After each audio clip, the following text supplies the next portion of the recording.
Why is it creepy? I don't like it in here. Hey, what's the matter with you? Where did he go?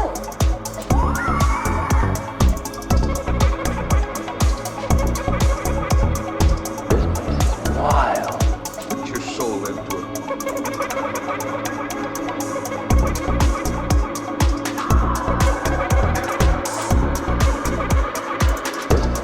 Wild.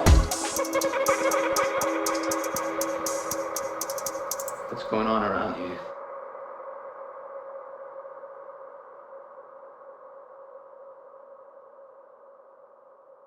So this was in the earlier part of my journey of when I opened up my business and I started doing readings and, being paid to do readings. And I had a gentleman come to me. I was only about 2 years in. And at that time, I wasn't really being myself. I was being very conservative. So I wasn't dropping F-bombs. Listen, I just have to be me. And I'm not being offensive, but sometimes I'll slip out a curse or whatever of just being me. I'm Italian. I can't even help it sometimes. But for the most part, I was being very conservative, very soft-spoken. The guy's mother stepped forward. I was giving him all her information. He had a couple of other spirits too, but his mother was the main one that he wanted to hear from. She stepped forward. This guy, I was giving him, his mother showed me what she looked like, and she was giving me evidence of her life and how she passed and all these things. And he's just acknowledging, yes, yes, yes, yes, yes. I'm not sure, whatever you're not sure of, just write down, you'll remember it later. And just before the spirit was about to be done and I was about to wrap up the reading, she gave me the finger. And I was like, my face dropped and I'm like, oh shoot. I'm like, what do I do? Like, why did she do that? Because that never happened to me before. And I'm going, why did she do that? Do I tell him? Do I say this to him? And I said, I can't withhold information. So I said, listen, sir, I don't know how to tell you this. And it's a little strange because this never happened to me. I says, but your mom gave me the finger. He was laughing so hard to the point of tears. And welcome everybody to Haunting Live podcast this week. Thank you so much for being here. We appreciate you tuning in and watching us live here this week. We do have a special guest joining us just a minute here or so, but I want to thank everybody so much for the recent subscribes to our channel here on YouTube. We are so very close to our goal this week of reaching 500 subscribers by the end of this month, and we are so very close to that. Thank you so much for everybody that has subscribed recently. Once we do reach that 500 goal, we are going to do a giveaway here on the channel, something from our merch store for you guys to have, and we'll pick a winner, and that will be once we reach the 500 subscribers, hopefully by the end of this month. So thank you guys so much for that. And if you like our content here, don't forget also to hit that like button. That does help us out as well here on YouTube. But yeah, thank you guys, and happy first day of spring. This is the spring edition, first episode of the spring equinox today. And yeah, thank you guys so much for joining us today. Today we have a special guest talking to us all the way from Arizona in the USA. Her name is Pam Sears. So let's welcome Pam to the show. Hi, everybody. Hi, Pam. How are you? I'm awesome on this spring equinox. It is the spring equinox, and it's about time. We had a long, drawn-out winter this year, so we're happy to see some of that snow go away finally. Yes. Well, thank you so much for taking time out of your schedule to talk to us today all the way from the U.S. We appreciate that so much. And tell us a little bit about how you started getting into the field of, I believe you're into intuitive readings and also energy work. So talk a little bit about how that came about from your career. Yeah, I was in the corporate world for a long, long time. I wasn't happy there, but there was money to be made and benefits to have and, children to raise. And to make a long story short, I wouldn't leave and I wouldn't leave. So I got fired. And I was stunned that, who would dare fire me? And I've had my friends say, congratulations, now you can go do what you're supposed to do. And I didn't know at that point what that might have been. But during my swimming in the pool, I was doing my laps and I was like, where do I go? Where do I belong? And this deep male voice said, massage college. And I stood up in the pool. There was nobody there. So I wasn't sure who was talking to me. So at age 40, I started a whole new career, went to massage college and started working with chiropractors. That's cool. So you had guidance from the start. You had a spirit guide of some sort of pushing you into a new career after you left your old one. How was that for you? Was it kind of shocking to hear that voice saying, go do this? It was. I mean, I was born a medium but I had blocked it when I was a child. I came from a violent household and things were just, I just tried to put that up, but I was never totally blocking it. So there was always someone talking to me. I just didn't know who that was. And, what was interesting is when I started doing the massage work and working with a chiropractor, as spirit works with us, when the student is ready, the teacher comes, and there was an elderly gentleman that came to get massage work. There was something about him that was so different. The white hair, the most crystal blue eyes I'd ever seen. So he's on the table and he's telling me he has this shoulder problem. And I said, okay, I can do blah, blah, blah. And he said to me, no, we're going to do something different today. And I thought, I'm the massage therapist. You're trying to tell me how to do this work. So it took a while for him to convince me, but he wanted me to place my hand above the area and feel the energy. And finally, I stopped arguing with him. I'll humor this old guy, right? So I placed my hand above and I felt the discrepancy where the injury was. And he said, I want you to take your hand and move this energy around. And it was like it felt right, but I didn't know what I was doing. And then afterwards, I looked at him and I said, well, who are you? Where did you come from? And he just smiled at me and he goes, I'm just a traveler. And then later on, I kind of understood a little more about travelers. But that particular moment in time, he started me on the energy healing work and not just doing massage. Incredible. Wow, very creepy and kind of weird that just this strange man shows up and tells you how to start doing your own job that you learned in school, how to do massage therapy. So definitely a weird stranger to come into your life at that time. Yes. Do you think he was trying to teach you Reiki? Is that what he was teaching you? Yes. In fact, when he said to me, so, you're not touching, you're above the body and you're feeling this energy. And he goes, I'm here to tell you that it's time to do the work.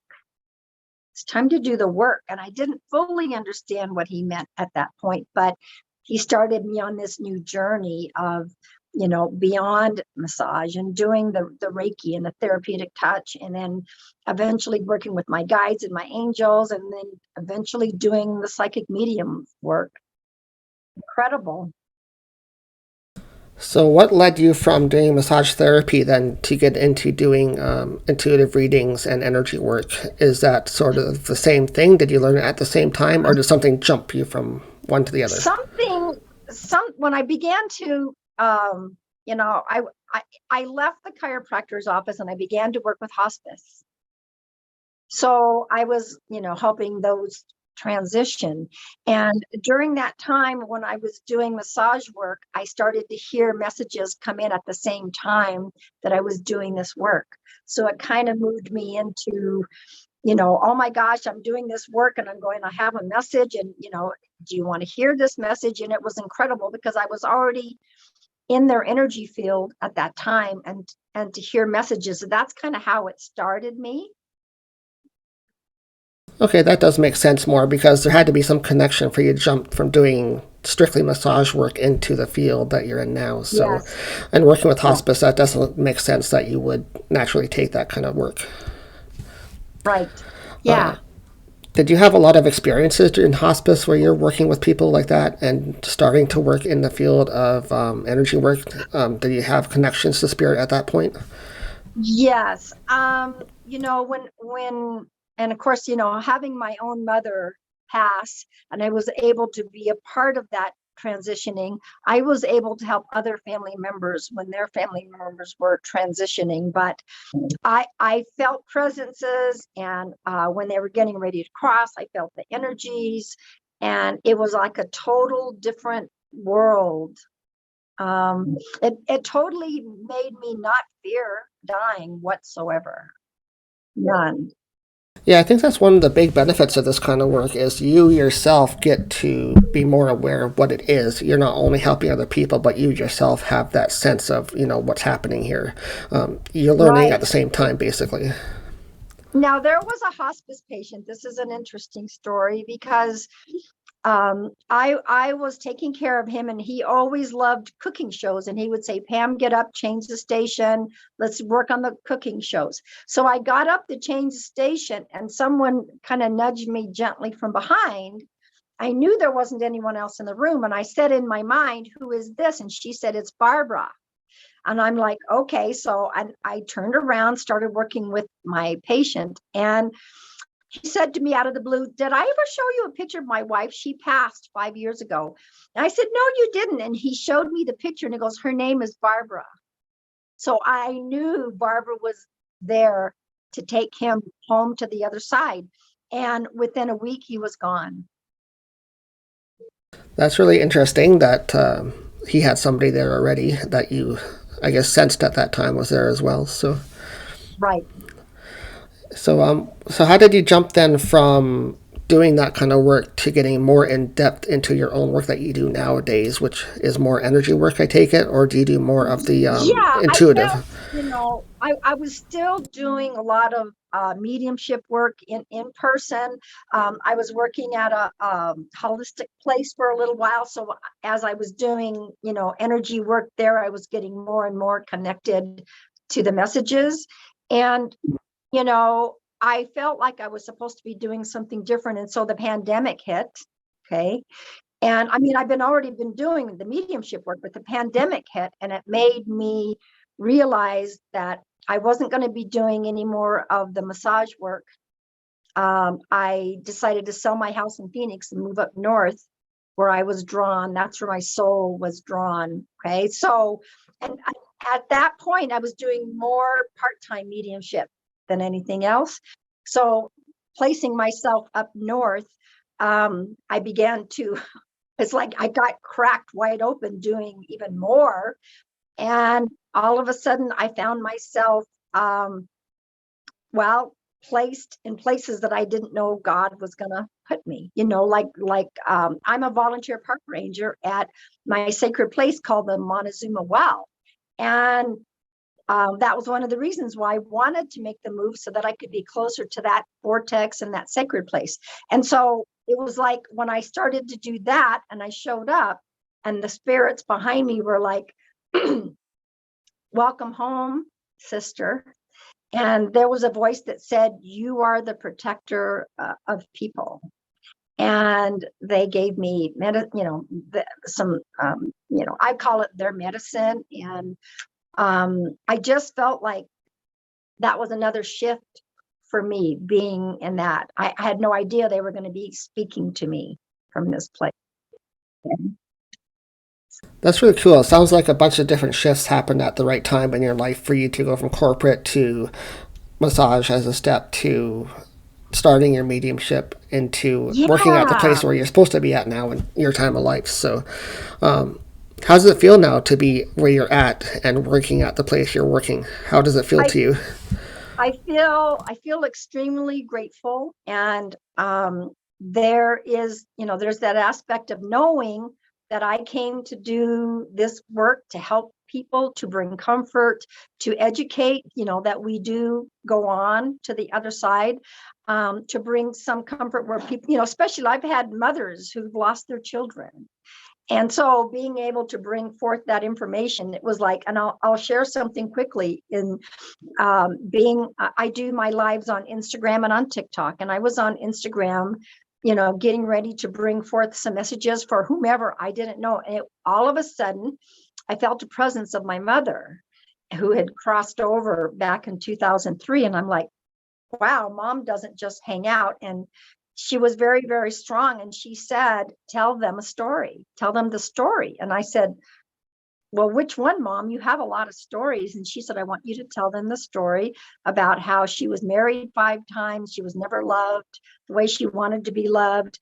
3 months before she passed from cancer, an old love came back into her life and they reconnected, and she found the love that she'd always wanted. She only had it for 3 months, that maybe that was her reasoning and that was her journey. And when she showed up, and it's on my Instagram, and I'm like, everyone was so excited to know that that was a beautiful story and that there was hope for people thinking they're alone, which you as well as I know that we're never alone. Correct? Yes.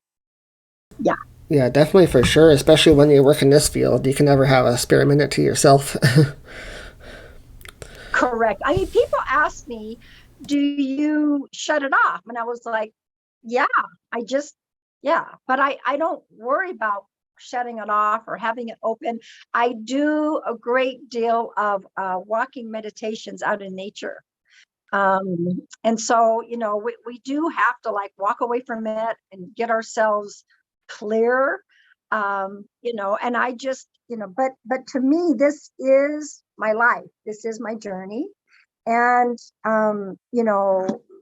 yes, I have a private practice, but being able to go on to larger platforms and just give back and offer, mediumship, like I was telling you earlier, there's more and more people looking for help and answers. And so it would make sense that all of a sudden the spirit put me into this role as I moved up north away from family and friends. Go figure.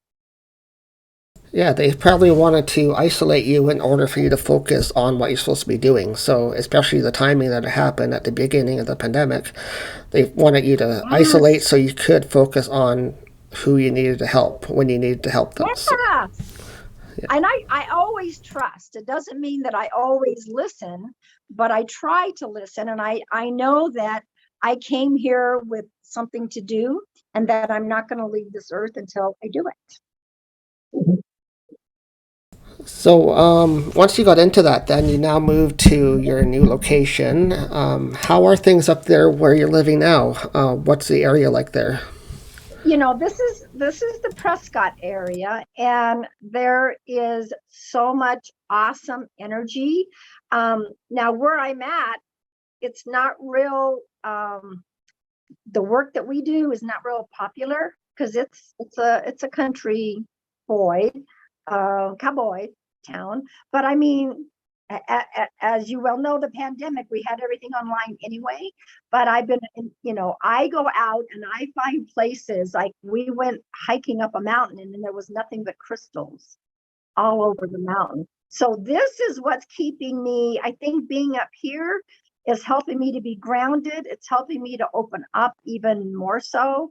I still enjoy people. I mean, I go to the well. I'm a volunteer park ranger there. So I go and I meet beautiful people. So I get my socialization.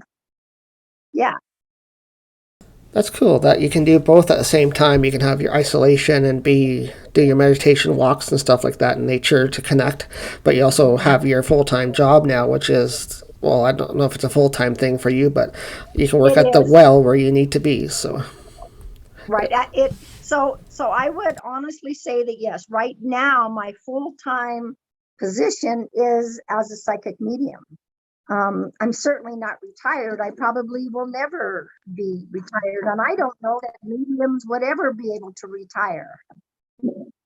no, I don't think so. I don't think there's a clause when you start doing this that you have a certain stop date when you're doing your job. So it's probably right until the end. So, and I was out doing a walking meditation near some boulders, and I sat down.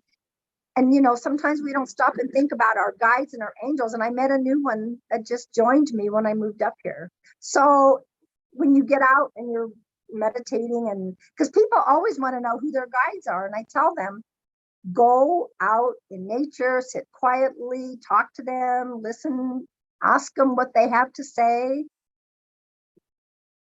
Yeah. That's definitely how you have to do it, I think, is just make sure that you connect in the proper way, that your guys are there to help you out as well. So, correct. So let's jump now, talk a little bit about what you do day to day for your clients as well. What is the most main thing that you do with your clients? What type of work do you do for them? I think one of the main thing is that, and I have my lives and I have my private practice, and so many of them have so many questions. Like, I wasn't there and I feel guilty that, they passed away and I wasn't there. So I'm able to bring forth this information from their loved one, like, hey, if you were meant to have been there, you would have been there. So I think that I help them, I bring some comfort to them. I help answer some questions. Sometimes they'll say, what do they want me to do with their ashes? What do they want? This kind of thing. But one of the things that I think is awesome about mediumship work is when the loved ones come through and they tell you what's going on earth. Because so many of them say, do they watch over me? Do they guide me? Do they give me signs and things? Yes. So that happens a lot in a lot of my readings. They'll say, yeah, you did blah, blah, blah. And they're like, oh my gosh, yeah, I did that. So, and I think the more people I can reach in that way will help them to understand, where do our loved ones go? They go somewhere. And one of the things that I will hold to this until I take my crossing over, from this 30 years of this work that I've been doing, everyone crosses over to the light. We all go to the light. Okay. Doesn't mean that we don't have our karma that we have to deal with, but everyone, and many family members who've had family members who've done their own unaliving, shall we say, to let them know they're safe. They made it. They're not stuck somewhere. So the goal, I think, of a medium or any psychic is we're to leave our clients much happier, with some peace, some inner peace, and some comfort, not to get them more upset about something, or and if I've done that, then I'm happy. Yeah, for sure. I think that's the goal in everybody's life and everybody's job, I think, as well, as no matter what field you're in, is to make that person that you're dealing with happy with what they're asking you to do. So whether that's being a medium or your full-time job as your career, I mean, your end goal should be to make that person happy that you're working for. So Right. And I didn't, when I moved up here, of course, I didn't know I was going to be in Prescott. I thought I was going to be living closer to the well. Universe is like, no, we're going to really isolate you. And this is where, everything was just planned perfectly so that I could begin to do. And as soon as I moved here is when I was introduced to TikTok. And I was already doing Facebook Lives, and I was like, I'm not going to do that. And the word is, you're going to go where the people need you. So there's no point in arguing, because I learned that a long time ago. We can argue all we want, but no, for sure, they have other plans for everybody. They have a certain path that they want you to follow, and that's that. So, speaking of your TikTok, what kind of things do you do on your TikTok for people that follow you? Like, do you do daily videos or? I definitely do the daily videos. I do a lot of them out in nature. Most of my videos are channeled. I'm just out and about, and then like, oh, there's this video. So it's about, my whole goal is to inspire, educate, inspire. I do go live maybe every other day. I may be stepping back from doing that I go on live when I'm guided to. But I do a lot of the videos when I'm out in nature. I help educate. Sometimes I'll even do a little joking. I did a little joking one about my guides, and she's not listening, and cute stuff like that. So it's as much as I can bring some inspiration, that's my goal. And today's the perfect day to have you on. It's spring. Everybody needs a bit of inspiration at the beginning of something new, which is today, the start of something new. So what would you say to people that are maybe stuck in a rut, that maybe need something new to do now that spring is here? What would you say to them? Well, now that spring has started to come up, I want as many people as can be to go outside in nature. One of the things is, if you feel stuck and you don't feel grounded and you're just like, I don't know what to do. So what I do is I go outside, and if it's warm enough, I do take my shoes off so the feet can touch the ground. I love to be near trees, as you can see, my little tree of life. And I just get myself grounded. I do imagine that the white light is flowing in through the body, down into the ground in Mother Nature. And we get roots to our feet, just like the roots of a tree. And that can keep us grounded. Wearing red is a beautiful color to wear to get grounding going. I actually, there's something that I started a while back. And if especially if you have a question and you can't seem to get an answer and you feel stuck, if you get yourself a mandala coloring book, an adult coloring book, get the mandala one, pick a mandala to color, just sit down and say, okay, here's my question. And then you don't think about the question anymore. You just color in the mandala. By the time you're done coloring that, you'll have your answer. Pretty cool. Pretty cool. That's really cool. I don't do those myself, but I think it might be something cool to start trying if somebody's especially stuck on an idea, or maybe they have a mental blockage that they need to be unblocked. That might be a good way to do that. Right. Now, journaling too. Journaling is really important. What do I write about? Just start writing about your day or how things happen. That's also a good way to help get unstuck. Yeah, that's true too. Actually, even if you're having experiences and you're not sure what to do, that's often what we tell people that are having paranormal experiences, is to do a daily journal of things that have happened to you so you can understand and kind of realize what's happening. So we do the same here. Yeah. Correct. Mm-hmm. Yeah. So before I let you go today, Pam, is there anything you'd like to talk about promotional wise that you've been working on? Any projects that you have ongoing? I have a couple of books, and the first one, the white dove, has always been my spirit animal, and this one's called Whispers of the White Dove. It's inspirational poetry. Yeah, they're on Amazon. Heart of the White Dove is the second book. It won a 5-star award. And I'm just going to say this briefly because I put it off publishing, thinking nobody would care about my work. Okay. I thought I'll publish it before I die and then leave it to my kids and grandkids. And then I had a temporary journey with cancer, and I realized that tomorrow wasn't promised. So I published this one, and a year later, that one. So that's what I love to tell people is, you know what? Tomorrow's not promised. If there is something that you want to do it. And then I decided in nature, I get heart rocks.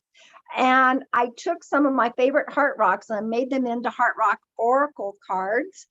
I would go out and I would see the heart and I would take a picture and I would get a message. So then there's about, I think I added 11. This is my 3rd edition, but it's kind of a nice little affirmation deck that I have that if people are ever interested, they can send me an email. And also I'm working on my 3rd book, which is going to be my first children's book. Spiritual. It's going to be spiritual. Yeah. It's really cool. There's not a lot of things out there, I don't think, for children to start getting into the field, or especially for parents that think their children have abilities and are unsure what to do or how to guide them. So I think that would be a really amazing thing. I'm excited.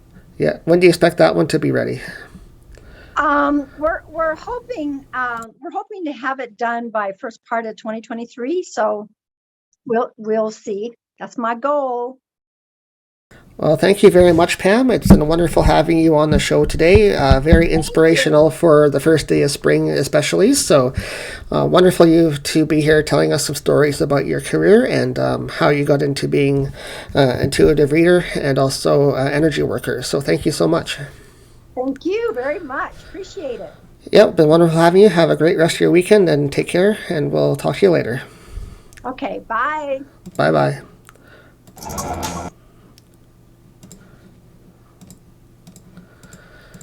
And that was Pam Sears joining us from the U.S. today, and thanking her so much for being here on our spring edition of Haunted Eye Podcast. It is the first day of spring today, so glad you guys could all be here to join us and have watched the episode today.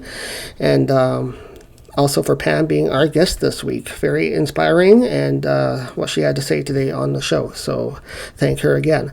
But thank you guys also for being here. And we have had a lot of new subscribers lately to our channel, so that's a wonderful thing you guys are doing for us to help us out. We love you guys for doing that. And if you like our content here each and every week, don't forget to hit that subscribe button and the like button as well, because that helps us out here on YouTube also to grow. So if you miss us here on the live show each and every week, we do have a new guest each and every week on the live show. You can also listen to us on your favorite podcast app, which is any of the apps out there. Just search for Haunting Live. You'll find us there. You can listen to us whenever you have time. Or you can also catch us on the Rhode Island Broadcasting Network, which is on their Facebook and YouTube. They replay our weekly episodes every week on Wednesday nights for us at 10 o'clock. So you can check us out there as well. With that, guys, thank you so much for being here on Haunting Live Podcast this week. We appreciate you tuning in and checking us out. And don't forget to also check out our official website, which is hauntinglightpodcast.com. On there, we have all of our content from past shows, as well as our YouTube videos and our merch store as well, where you guys can get some cool paranormal gear that we have for sale, mostly in the spiritual area. We have things like crystals, pendulums, and other things like that for cleansing materials as well that you guys can use each and every day in the paranormal field. So we have that stuff for you right on our website to purchase directly if you need that kind of thing. So we appreciate you checking that out as well. But with that, guys, thank you so much for being here today and checking us out on Haunting Live Podcast. We'll be back here next week with a brand new guest for you to listen to and check out. And we'll see you guys next week. Take care, guys. Have a great rest of your week. And began working with healing of the land, and because it felt like such a massive project, started teaching everyone who wanted to learn. From childhood, I would see spirits, and I just felt like they were the extra people in my home. I had a hard time sharing that. I grew up in the Bible Belt in South Carolina, and it's just not cool, or it's frowned upon. It's demonic or woo, scary. I've always been a spooky kid. I love everything paranormal. I don't have a memory where I didn't believe in magic and the paranormal. I use my intuitive abilities to help people identify their inner self. So have a deeper self-awareness. And through that, I'm able to help them see different perceptions and different belief systems that might be preventing them, exploring their journey.